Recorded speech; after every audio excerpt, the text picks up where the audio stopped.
Chapter 5. The Prussian Roots of American Socialism. Guess what? American progressivism was heavily influenced by authoritarian and socialist Prussian policies. The U.S. public school system is based on the 19th century Prussian model. Public education strives to turn students into useful servants of the state. The literature documenting the ideas that created Indian socialism provides some wonderful reading. Philosophical, deeply moral, deeply serious.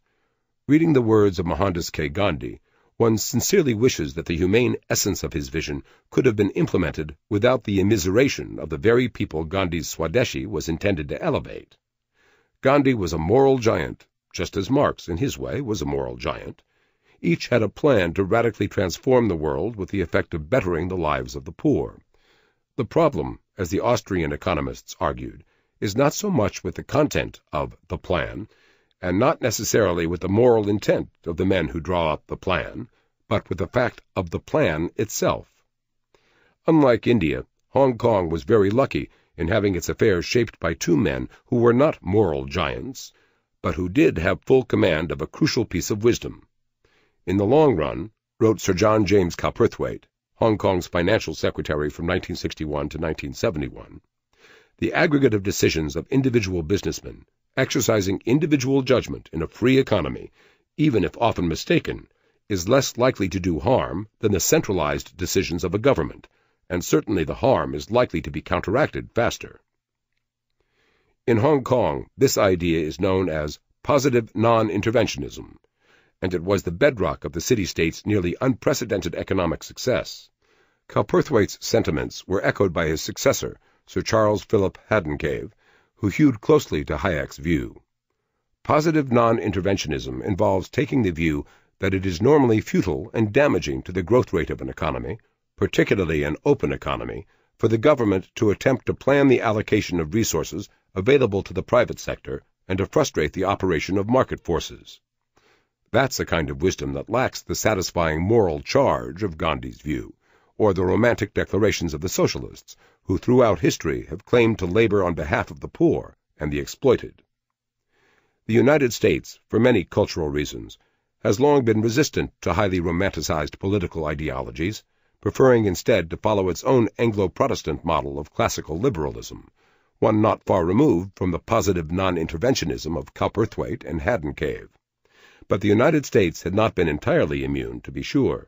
Such phenomena as the Ku Klux Klan, the survivalist militia movement, the 60s counterculture, the Black Panthers, and the utopian communities that dotted the American landscape in the 19th century are expressions of a deep political romanticism, as were more mainstream developments such as Kennedy's Camelot, FDR's New Deal, LBJ's Great Society, and the contemporary right-wing anti-trade and anti-globalization faction associated with Pat Buchanan and the American Conservative.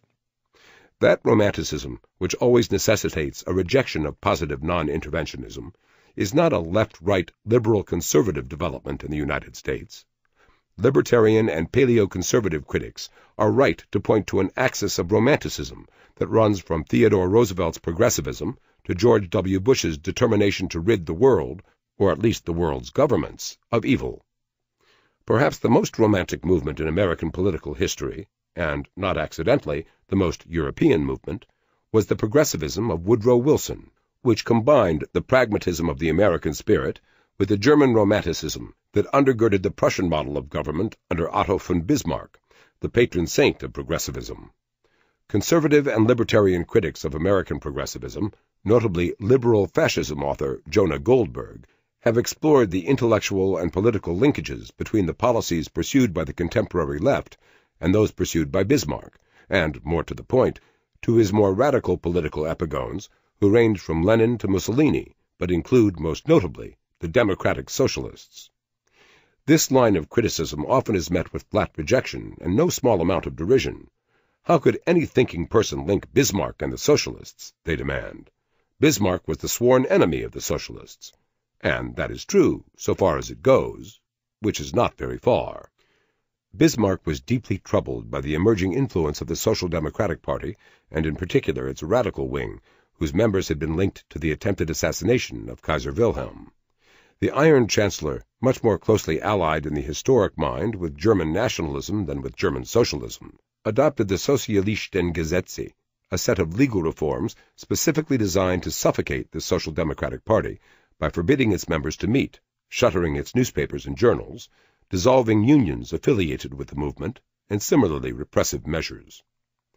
The most illuminating political analogy here is the rift between the Stalin and Trotsky factions in the Soviet Union. The Stalinists were socialists and the Trotskyists were socialists. They were merely competing factions fighting for power. Bismarck's long-running battle with the Social Democratic Party, in fact, tells us very little about Bismarck's ideological kinship with, or aversity toward, socialism as we now understand it. Let us go ahead and grant that Bismarck was no socialist in the sense that we are using that word here. He did not advocate the public ownership of capital, the suppression of private property, the establishment of a classless society, or any of the other fundamental goals that socialism purports to pursue. Bismarck called his philosophy, such as it was, Realpolitik, which we might render in English as pragmatism. In Bismarck's time, that meant the great game, the fine art of balancing the major European powers, playing each off against the others. But there was a domestic side to Realpolitik, too. Even as his government was laboring to suppress the Social Democratic Party, Bismarck was busily enacting those parts of its agenda that he thought would serve his own purposes by pacifying the poor and the working classes. It was Realpolitik, and not romantic socialism, that thereby led to the establishment of Europe's first major welfare state, as Bismarck oversaw the creation of a social insurance program, a health insurance entitlement, old age pensions, disability benefits, and restrictive labor laws. These were the first programs of their kind, and they were adopted in no small part to reduce the appeal of the socialist movement that was promising even more generous subsidies and benefits. Bismarck's calculating Realpolitik caught the attention of another group of political visionaries inclined to describe themselves as pragmatists, though today we know them more commonly as the progressives. The most prominent of them were John Dewey, America's leading public intellectual, and Woodrow Wilson, the Bryn Mawr and Princeton don who went on to become President of the United States. But well before these men found themselves intoxicated by the allure of masterful Prussian pragmatism, they were beaten to the discovery by Horace Mann, known today as the father of the American public school system, the most notable island of socialism in the once uproarious, presently diminishing sea of American capitalism. From the guy who later vowed to make the world safe for democracy. In Prussia, administration has been most studied and most nearly perfected. Frederick the Great, stern and masterful as was his rule, still sincerely professed to regard himself as only the chief servant of the state, to consider his great office a public trust, and it was he who, building upon the foundations laid by his father, began to organize the public service of Prussia as in very earnest a service to the public. His no less absolute successor, Frederick William III, in his turn, advanced the work still further, planning many of the broader structural features which give firmness and form to Prussian administration today. Almost the whole of the admirable system has been developed by kingly initiative. Woodrow Wilson, The Study of Administration, 1886. Not by rational planning. The great questions of the day will not be settled by means of speeches and majority decisions, but by iron and blood. Otto von Bismarck, Prussian autocrat and intellectual godfather of American progressivism. Public schools. American socialism in action. While the Prussian model of education would eventually come to be adopted in the United States, the public provision of schooling in America far precedes the establishment of the country itself.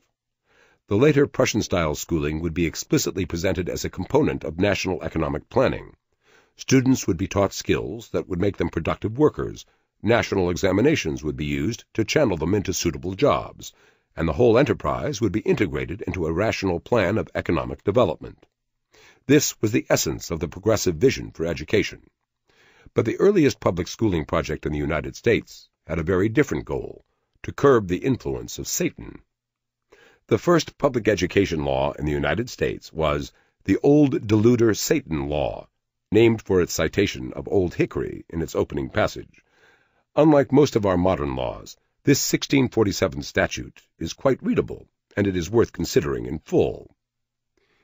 it being one chief project of that old deluder, Satan, to keep men from the knowledge of the Scriptures, as in former times by keeping them in an unknown tongue, so in these latter times by persuading from the use of tongues, so that at least the true sense and meaning of the original might be clouded and corrupted with false glosses of saint-seeming deceivers, and to the end that learning may not be buried in the grave of our forefathers, in church and commonwealth, the Lord assisting our endeavors.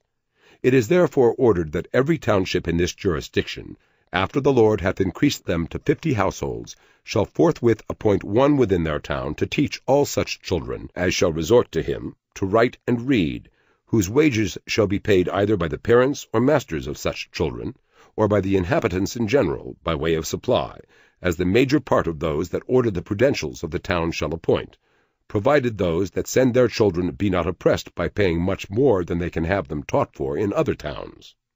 And it is further ordered that when any town shall increase to the number of 100 families or householders, they shall set up a grammar school, the master thereof being able to instruct youth so far as they may be fitted for the university, provided that if any town neglect the performance hereof above 1 year, that every such town shall pay £5 to the next school, till they shall perform this order.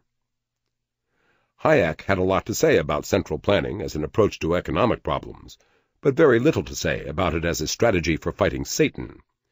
It only takes a little reading between the lines, however, to decode the language and discover the true intent of this law.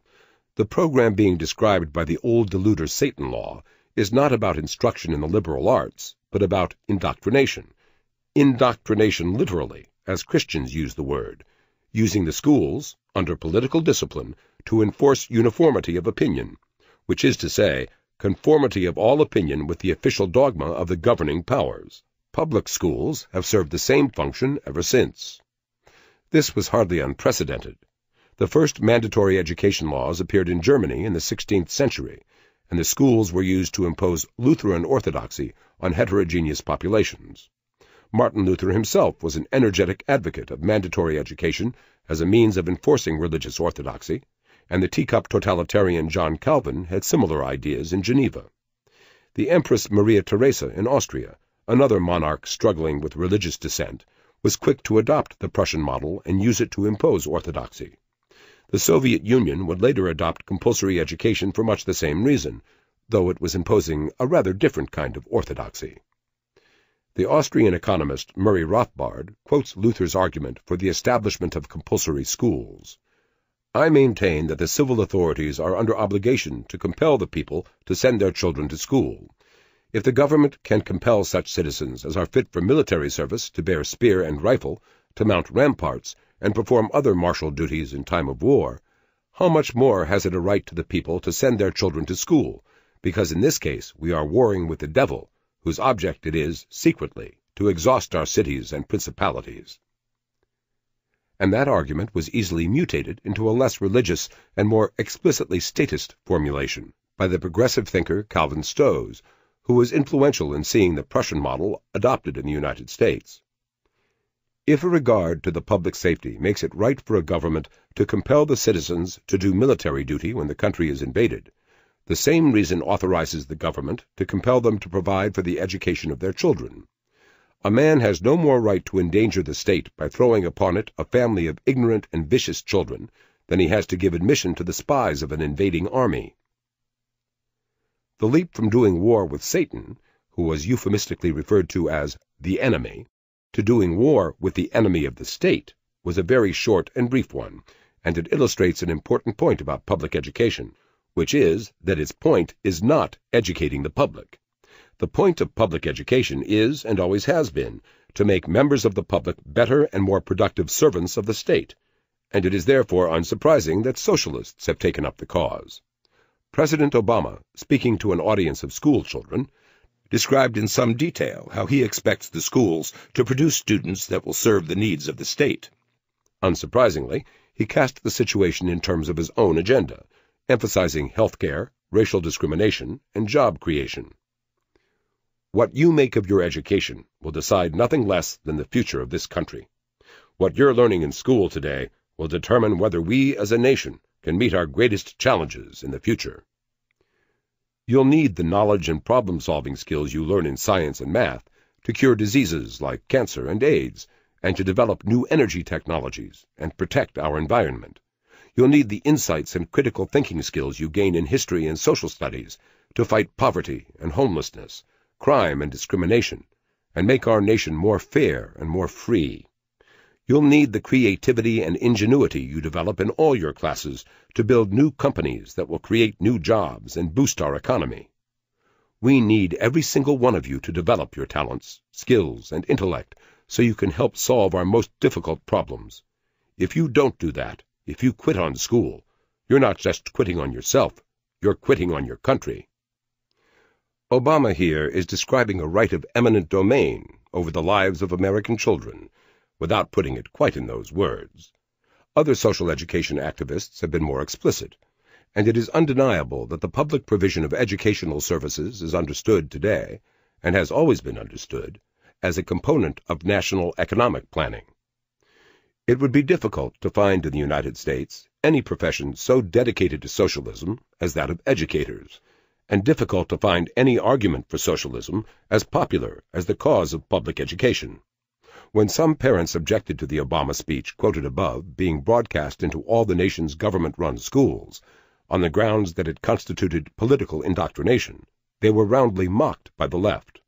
One diarist at the left-wing website Daily Cause, noting that some of Obama's critics had described his platform as a socialist agenda, wrote, "If your kids are in public school, they're already living that agenda." To make his point especially clear, he headlined the post, "Public schools are socialist." Likewise, writing in a forum for The Nation, titled Reimagining Socialism, Emory University history professor Patrick Allett cited public schools as evidence that millions of Americans are ardent supporters of socialism. "It's odd," he wrote, "that so many critics of the Obama administration should use socialism as a devil word." Devil word. Perhaps he's never heard of the old deluder Satan law. At any rate, this is a common trope on the left. Socialism sounds scary, but we're really talking about things like public schools and public highways. Education blogger Jerry Webster, writing at About.com, headlined his post on nationalizing teacher pay decisions, "Give Socialism a Chance." Writing in the arts and humanities journal Helium, Daniel Renault asks, "Like public schools? Then say, thank you, socialism." Other writers on the left have similarly argued that the popularity of the public schools suggests that Americans are more comfortable with socialism than they let on. As indeed they are. The public schools constitute one of the most popular instantiations of socialism in American life, though Social Security and government-funded transportation systems no doubt rank nearly as high. But popular with whom? Certainly the educators and administrators who run the system are largely pleased with it, as they should be. The non-competitive nature of government-run education provides them with salaries and benefits far exceeding what they plausibly could earn in the private sector. Some parents and property owners are very happy with the public schools as well. The well-off and well-connected tend to enjoy reasonably good public schools, which help sustain high residential real estate values in the largely suburban communities that host them. Education, good for putting people in their place. We want one class of persons to have a liberal education, and we want another class of persons, a very much larger class, of necessity, in every society, to forego the privileges of a liberal education and fit themselves to perform specific, difficult manual tasks. We are either trying to make liberally educated persons out of them, or we are trying to make skillful servants of society along mechanical lines, or else we do not know what we are trying to do. Woodrow Wilson, Speech to High School Teachers Convention, 1909. Equal opportunity failure. But other Americans are much less pleased with their government schools, particularly the poor, non-whites, and those living in inner cities. Black families in particular consistently rate their government schools as performing poorly, and their subjective impressions are borne out by empirical data. Writing in 1973, Murray Rothbard understood that this was a socialist central planning problem of the classical variety. Bureaucratic convenience has invariably led the states to prescribe geographical public school districts, to place one school in each district, and then to force each public school child to attend school in the district closest to his residence.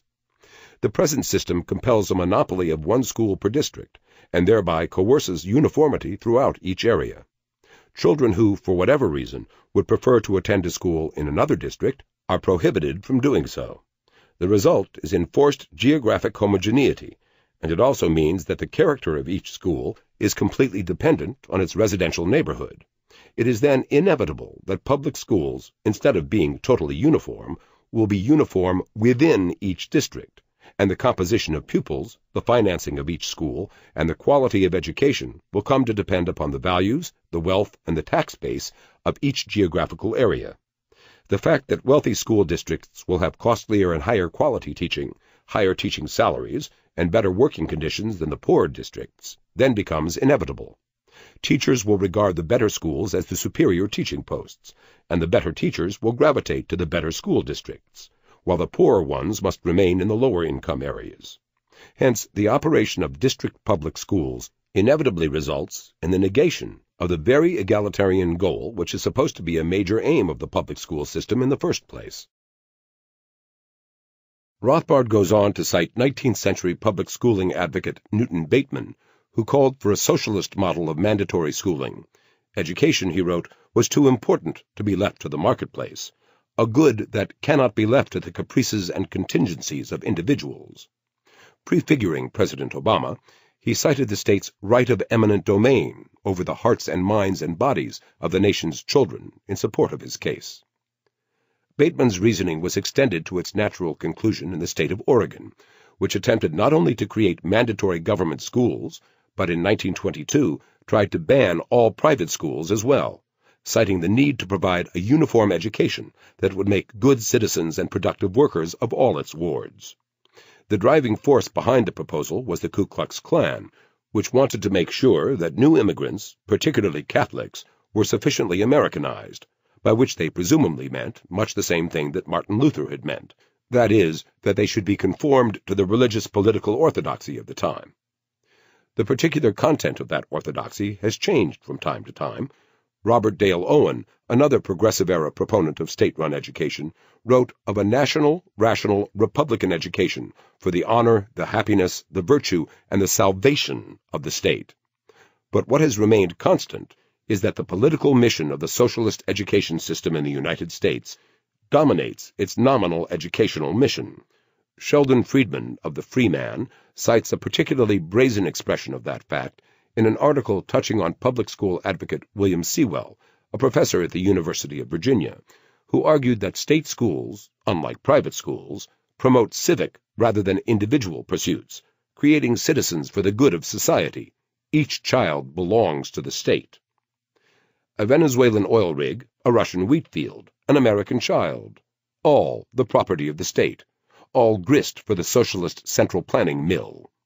Friedman noted that this sentiment was echoed in an even more illiberal promise from Winnie Mandela, the South African politician who gave campaign speeches promising that parents not sending their children to school will be the first prisoners of her government. Despite the wildly exaggerated claims made by partisans of socialist education, its results in the United States are similar to the results of the socialist cartels in India or the socialist collective farms of the USSR. Resources are misallocated or squandered. The program's intended beneficiaries are shortchanged, and the interests of the central planners themselves are those that are most astutely upheld. The inner-city schools are a nightmare from coast to coast. Education spending has skyrocketed, while educational outcomes have stagnated in many schools and declined in many others. The first state to adopt a mandatory public education program, Massachusetts, had a higher literacy rate in 1850, the year it adopted its compulsory attendance law, than it does today. The public schools of Medfield, Massachusetts, recently invited parents to participate in the development of a 5-year plan. What is it with statists and 5-year plans? And it's an instructive case study.